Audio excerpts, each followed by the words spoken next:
Botflies lay eggs on hosts or, in the case of D. hominis, use an intermediate vector such as the common housefly, mosquitoes, or a tick species. The female botfly captures the phoretic insect after mating by holding onto its wings with her legs. She then pulls off the sly move by pinning 15 to 30 eggs to the insect or arachnid's abdomen, where they will hatch. The fertilized female repeats this process several times to spread the 100 to 400 eggs she produces throughout her brief 8 to 9 days. These eggs' larvae drop onto their host's skin and burrow beneath it when they are aroused by the warmth and proximity of a large mammal host. Since many animal hosts detect the presence of a botfly and flee, intermediate vectors are frequently used.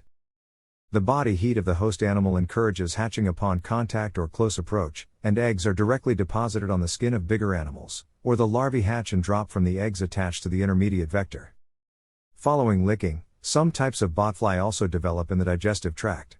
Myiasis can be caused by larvae burrowing into the host animal's skin, or tissue lining. The pupal stage is completed in soil by mature larvae that drop off of their host. They are real parasites because they do not harm the host animal. Due to the fact that they deposit their eggs on the inside of a horse's front legs, on the cannon bone and knees, and occasionally on the throat or nose, depending on the species, equine botflies are a seasonal problem for equestrian caregivers. To avoid infestation in the horse, these eggs, which resemble tiny yellow paint drops, must be carefully removed throughout the laying season, late summer and early fall.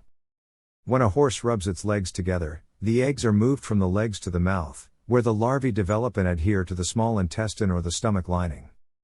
There are erosions and ulcerations at the location as a result of the moderate irritation caused by the larvae's adhesion to the tissue.